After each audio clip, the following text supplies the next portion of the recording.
Hello students. So today we study rice cultivation का MCQs हम लगाएंगे। लगभग यहाँ पे 30 एमसीक्यूज हैं और उसके बाद नीचे जो है आपको कुछ पॉइंट्स मिलेंगे, दिखा देता हूँ पहले।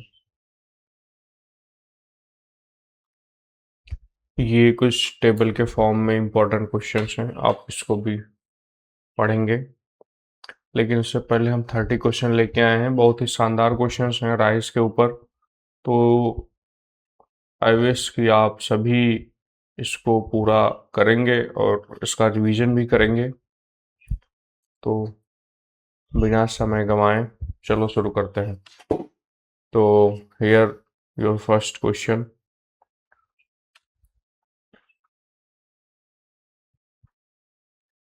ऑप्शन आंसर नहीं देखना है किसी को, चलो बताओ। पढ़ो भाई क्वेश्चन सब लोग। Rice is widely recognized as a staple food that serves as a significant source of energy and calories. However, during the milling process, a considerable protein of its fat content is lost. Considerable portion of its fat content is lost. What is the typical fat content found in paddy? अब देखो ये जो question है ना, ये AFO के तरह बनाया गया है या फिर और जो बड़े एग्जाम्स होते हैं।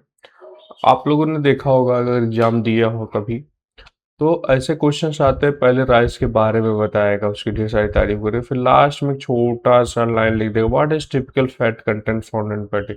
ये सीधा क्वेश्चन भी लिख सकता था यहाँ पे कि what is typical fat content कितना होता है पैडी में, बट इसने ऐसा नहीं किया। क्यों? क्योंकि इसको टाइम किल करना है आपको। इतना जल्दी ही अगर वो दे दे तो क्या बात है, तब समय तो अब जैसे आधा 45 मिनट या 1 घंटे का एग्जाम हो रहा है, अब तो 30 मिनट में ही निपट जाएंगे। तो इसलिए ऐसे क्वेश्चन बनाया जाता है, तो मैं भी ऐसे बना के लाया हूँ। तो बताओ भाई, फाउंड पैडी में कितना फैट परसेंट होता है? तो ऑप्शन भी हमने नीचे लिखा है और हिंदी में भी लिखा है, जिसको समझ में आए वो हिंदी में पढ़ सकता है। ठीक है, तो इसका आंसर होगा ऑप्शन नंबर बी। तो अब हमारे पास है दूसरा। दूसरे का दूसरा क्वेश्चन आपके सामने है। The hybrid yielding a ton more per hectare than the inbred high yielding varieties। जैसे पहले वाला क्वेश्चन था ना, वैसे ही है ये लंबा चौड़ा। Found extensive adaptation covering over 55% of area by 1985 in China। China की बात बता रहा है। दो countries other than China, including India, attempted to replicate this success story of hybrid technology, but they could not make it a commercial reality until 1995। What was the major reason behind this? तो ये बता रहा है कि China ने तो संकर किस्में यानी हाइब्रिड किस्में बना ली थी, तो भारत और अन्य देश क्यों नहीं इसको कर पा रहे थे। तो यहाँ पे देखो, पहला है lack of skilled labour in India, दूसरा restriction imposed by Indian government, C adverse climatic condition, D है सेल्फ इनकम्पैटिबिलिटी और ई है अनअवेलेबिलिटी ऑफ सीएमएस लाइन। तो हमारा ऑप्शन होगा, आंसर होगा ई, क्योंकि जो सीएमएस लाइन चाइना वाले यूज करते थे वो इंडिया में कंपैटिबल नहीं था, तो इसलिए यहाँ पे वो सफल नहीं हो पा रहा था। तो इसलिए यहाँ इंडिया में हाइब्रिड राइस डेवलप करना इतना समय लग गया, और जब हमको सीमस लाइन मिली इंडिया वालों को, तो फिर यहाँ भी शुरू हो गया, है ना। तो चलो आगे बढ़ते हैं क्वेश्चन नंबर 3 पर। कुछ आंसर नहीं दिखे। हाँ अब ठीक है। Recently the ICR national rice research institute Cuttack has developed a high protein rice variety with an average 10.3% protein.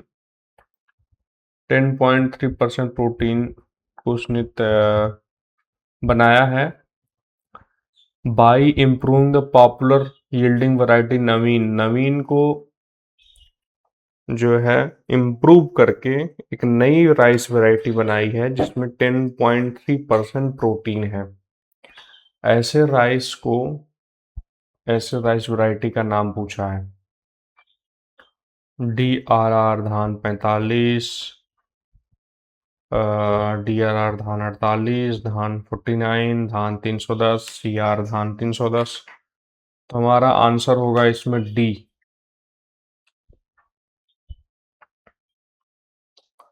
हमारा आंसर है डी, CR धान 310। ये PDF चाहिए तो आप लोग बताइएगा, हम आपको भेज देंगे। क्वेश्चन नंबर है 4। Mild rice losses valuable proteins, vitamins and minerals in the milling process, during which the embryo and alluring layer are removed. Much of the loss of nutrient can be avoided through which among the following process? इसमें बताता है जब rice की milling की जाती है तो उससे प्रोटीन, विटामिन और मिनरल्स जो होते हैं वो निकल जाते हैं एम्ब्रियो और एल्यूरिन लेयर के साथ। तो इस जो नुकसान हो रहा है इसको किस प्रकार से, कौन से प्रोसेस के थ्रू हमें बचा सकते हैं? तो ऑप्शन है आपका मिलिंग। मिलिंग ही करके तो निकल रहा है तो ये पहले ही कैंसिल हो जाता है, थोड़ी होगा मिलिंग। पॉलिशिंग, पॉलिशिंग भी इसी तरीके का होता है, सब निकाल देता है। उसके बाद है सी, डी हस्किंग, और सी डी हस्किंग और डी है पर बॉइलिंग। तो हमारा आंसर भी होगा डी, पर बॉइलिंग। इसमें बॉयल करते हैं राइस को, ठीक है।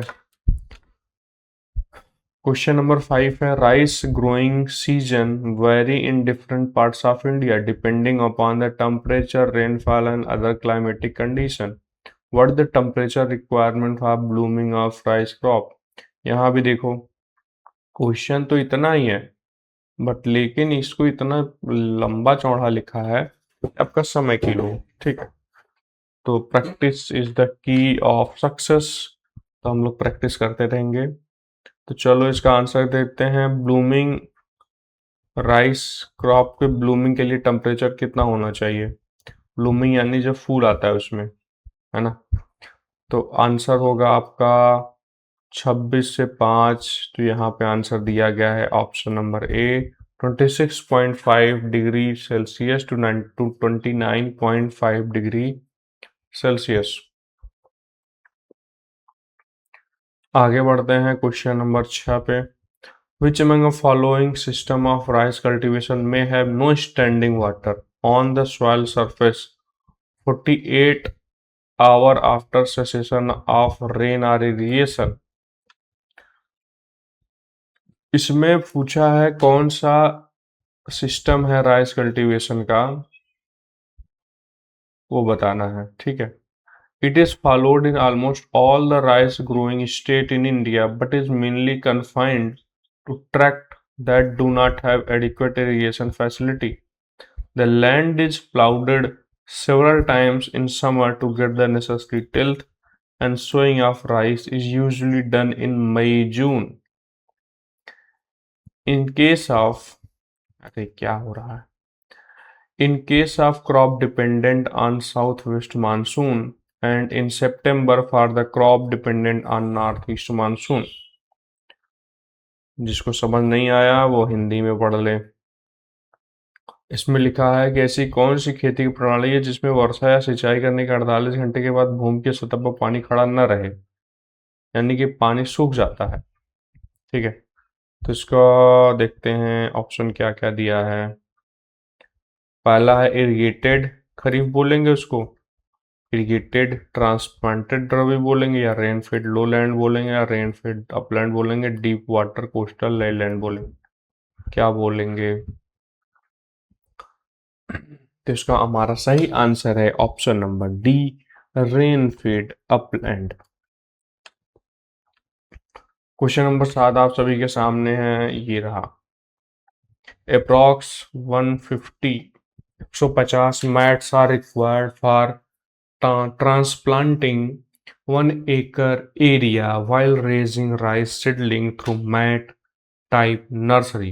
What is optimum seed rate for mat type nursery for transplanting 1 acre field? कितना किलो धान का बीज लगेगा मैट द्वारा नर्सरी तैयार करने में?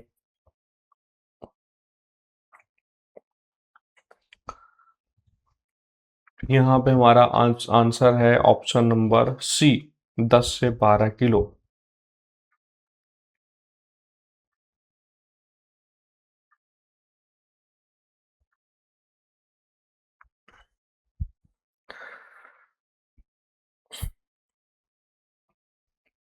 क्वेश्चन नंबर 8, राइस स्पीसीज या sub species which is characterised by a stiff straw, long panicle with on grain, sparse tillering habit, long duration and low sensitivity to difference in day length, mainly found in Indonesia.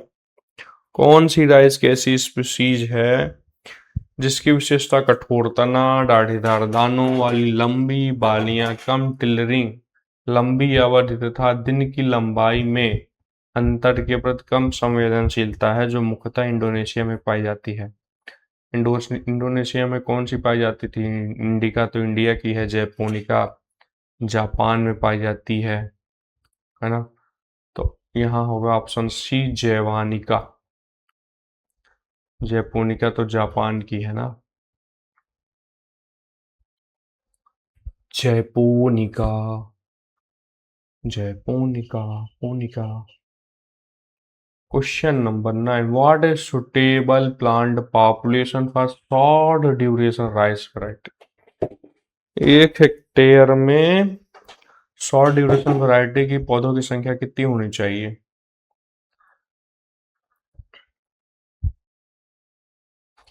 यहाँ option दिया है, बताओ भाई। Option number ए,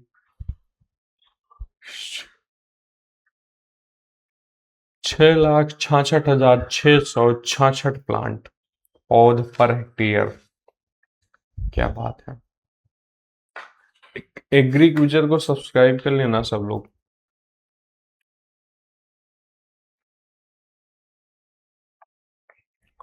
question number 10 है, rice crop need a hot and humid climate, it is best suited to region which have high humidity, prolonged sunshine and assured supply of water.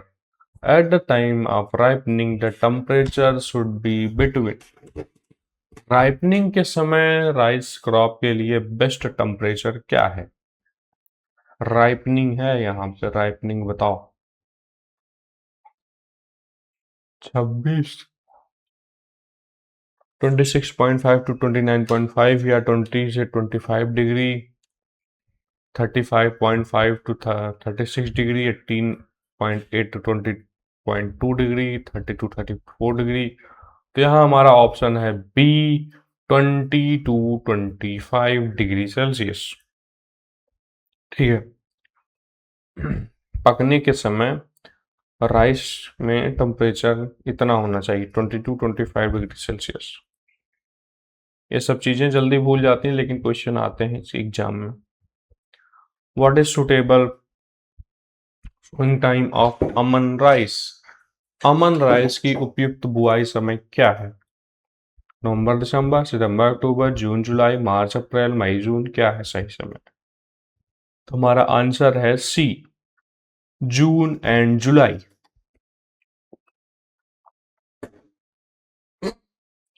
Question number 12. Which of following is a landmark variety having basmati quality traits introgressed from traditional basmati varieties such as basmati 370 and type 3? It was developed by ICAR-IARI and released for commercial cultivation in 2003. It yields 5 ton per hectare with a duration of 140 to 145 days and having kernel length of 21.5 mm after cooking.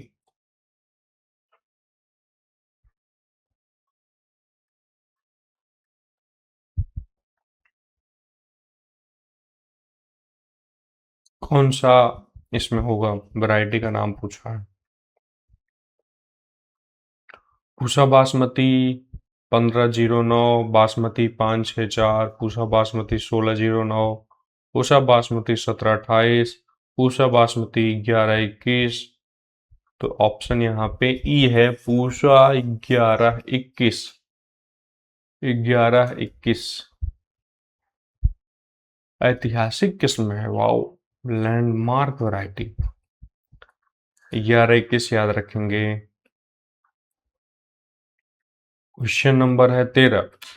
According to de Candolle and what cultivated rice was originated at. इनके अनुसार rice का origin कहाँ हुआ है?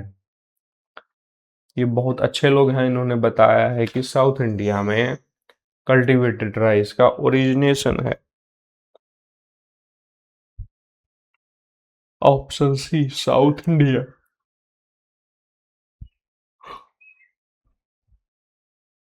Question number 14। Soil having good water capacity with good amount of clay and organic matter was ideal for rice cultivation. Ideal pH range for soil. Paddy के लिए pH range बताओ भाई। 7.5 to 8.5, 6.5 to 7.5, 5.5 से 6.5, 4.5, 5.5, 7.5, 8.5। तो यहाँ पे pH जो होना चाहिए 5.5 से 6.5, यानी कि सी ऑप्शन सही है।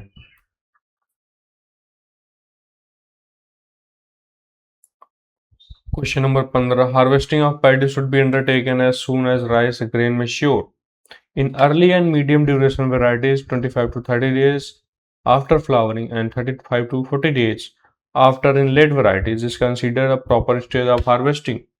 What should be the optimum moisture content at harvesting? Harvesting के समय ऑप्टिमम मॉइस्चर कंटेंट कितना होना चाहिए? ऑप्शन आपके सामने है, बताइए।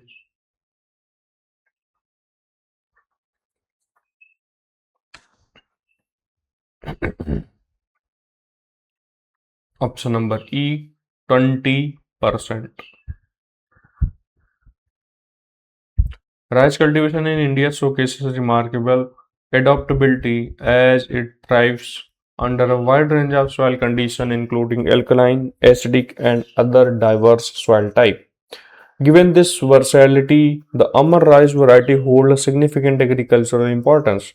What is optimal harvest period for Amar rice? इतनी कहानी लिखने की क्या जरूरत थी बाबू? सीधा लिखते ना, what is optimal harvest period for Aman rice. लेकिन नहीं, इनको तो मची है चुल। क्यों नहीं इतना बड़ा लिखें? क्वेश्चन तो हमारा इतना, ये सब क्या ही है। तो चलो ऑप्शंस देखते हैं इसका। आपके सामने ऑप्शंस दिए गए हैं। अमन राइस का हार्वेस्टिंग पीरियड कब होता है?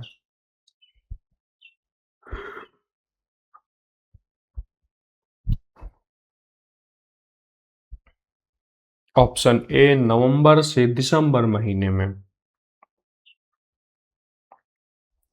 17। व्हाट इज, आंसर भी तो दिख गया। What is optimum temperature for rice at panicle initiation stage? क्या है बताओ? 17 क्वेश्चन नंबर है। पेनिकल इनिशिएशन स्टेज में what way is temperature, what should in temperature? 10 से 12, 15 से 18, 20 से 22, 25 से 27, 30 से 32। तो ऑप्शन सी 20 से 22 degree Celsius. The Pog method raising nursery has been introduced in India from।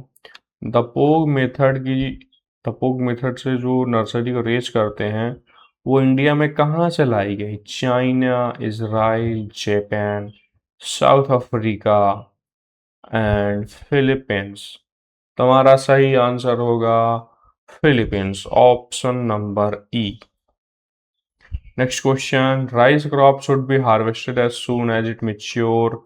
If delayed, grain may be lost due to damage by rat, bird, insect, shattering and lodging. The right stage of harvesting of rice is when? यहाँ भी question इतना ही है. The right stage of harvesting of rice is when. But क्या ही करोगे, हिंदी में भी देख लो. धान की कटाई सही अवस्था कौन सी है, यही पूछना था, लेकिन उतना लिखना जरूरी था इनको. तो देखते हैं इसका क्या होगा. 60%.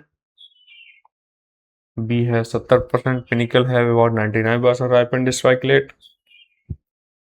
सी about 80% panicles have about 80% ripened spikel. क्या लिखा है यार, स्पाइकलेट. तो हमारा आंसर होगा डी है. 90% पेनिकल है अबाउट 95% ripened spikelate. 100% पेनिकल है अबाउट 95% ripened spikelets.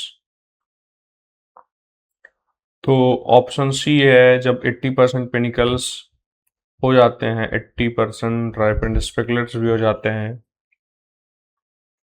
80% जो बालियां हैं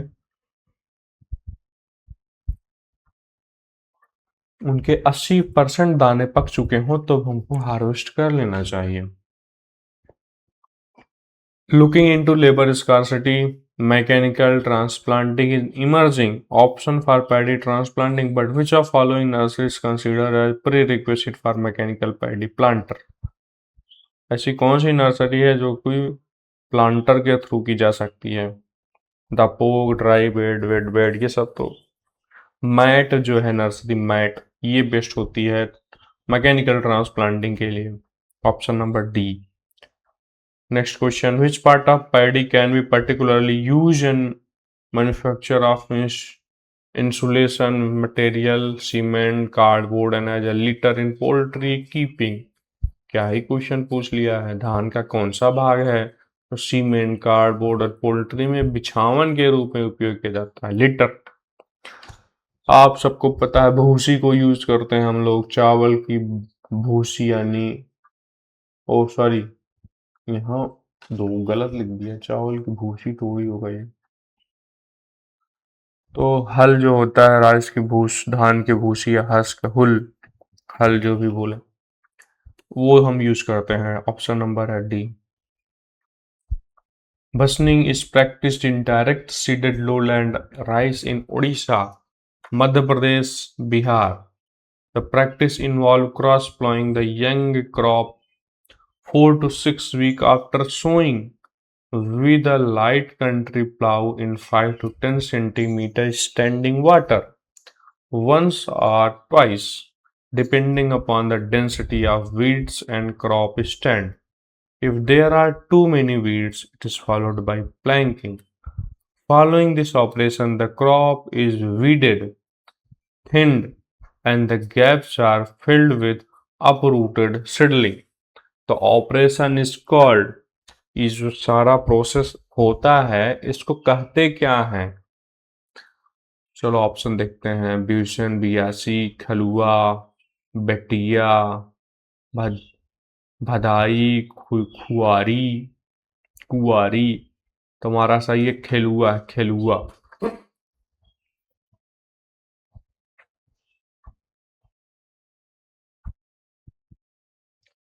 नेक्स्ट क्वेश्चन है. The institute related to rice research was established in year 1960, 1960 में, which helped in evolving dwarf high yielding variety with the concept of improving the plant type in indica rice based on the use of gene from semi dwarf Chinese variety.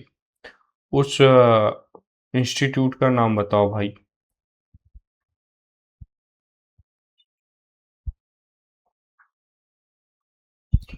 National rice, NRII, CRRI, central rice research institute, ICR, Indian institute of rice research, और क्या है, international rice research institute, eri, Tamil Nadu rice research institute.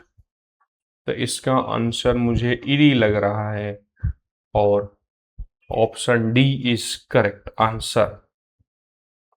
Next question is in front of you, let's crack. Rice grown in high level land is in rain fed, naturally well drained soil without surface water accumulation, normally without ferritic water supply, and normally not bundled stamped as।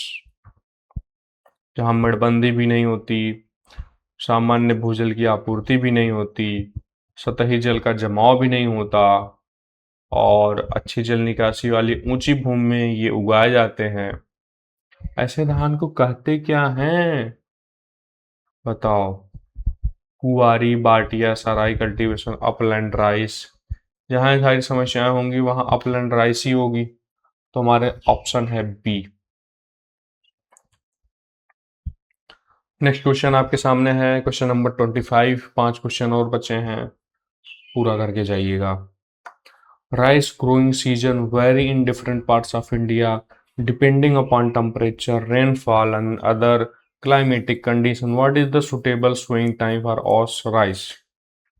ओस rice जो होती है उसका sowing कब करते हैं हम लोग? ऑप्शन देखते हैं, दिसंबर, जनवरी, सितंबर, अक्टूबर, जून, जुलाई, मार्च, अप्रैल, मई, जून। ऑप्शन नंबर ही है, कहीं कहीं अप्रैल मई भी होता है, अप्रैल मई, मई जून है तो लगा देते हैं ई।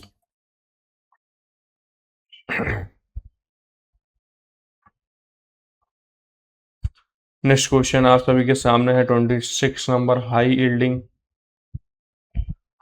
Varieties developed by IRI,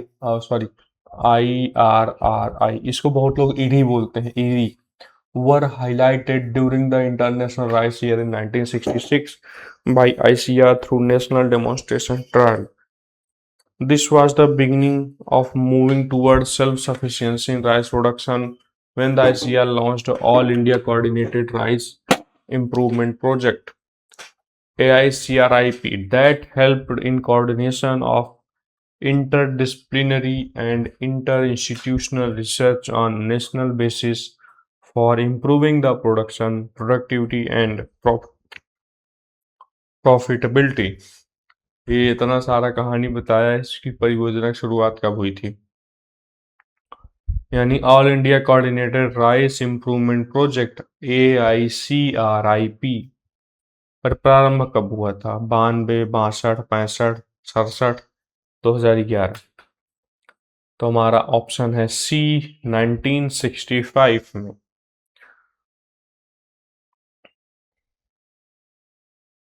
next question is in front of you, ये रहा डी ई, ये हाँ। Which among following is incorrect about low land rice cultivation? बताओ भाई, आप लोग बताओ, मैं नहीं पढ़ने वाला। यहाँ एक ध्यान रखिएगा, इनकरेक्ट पूछा है। Which among following is incorrect about, यानी कि लो लैंड राइस कल्टीवेशन के बारे में यहाँ सारा कुछ सही दिया होगा, लेकिन एक सेंटेंस जो है गलत दिया होगा, और उसी को बताना है कौन सा गलत है।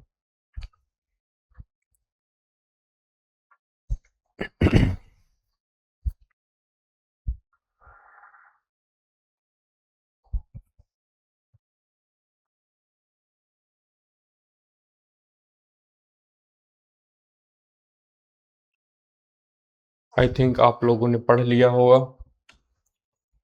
तो हम चलते हैं कुछ आंसर की तरफ। ऑप्शन है E, rain fed low land crops are not directed seeded. ये गलत लिखा है, डायरेक्ट सीडेड, सीड किया जा सकता है, डायरेक्ट बुआई की जा सकती है निम्न भूमि में भी, ठीक है। क्वेश्चन नंबर 28 है, the most optimum stage of rice seedling for transplanting during kharif crop. Kharif season में जो नर्सरी हो उसमें कितनी पत्तियां आ जाए तो हम उसको लगाने योग्य हो जाते हैं? 2, 4, 6, 8, 8, 10, 4, 5, 1, 2। हमारा ऑप्शन होगा डी, 4 से 5 जब पत्ती हो जाती है तो हम लगाने लायक हो जाता है। क्वेश्चन नंबर 29 है, what is suitable age of paddy seedling plant transplanting which are prepared by dapog method. Dapog method से जो नर्सरी तैयार की जाती है उसमें सीडलिंग को कितने दिन में लगा देना चाहिए? 11, 14, 7, 8, 14, 18, 18, 22, 20, 25। तुम्हारा ऑप्शन है 11 से 14 दिन के बीच में उसको लगा देना चाहिए।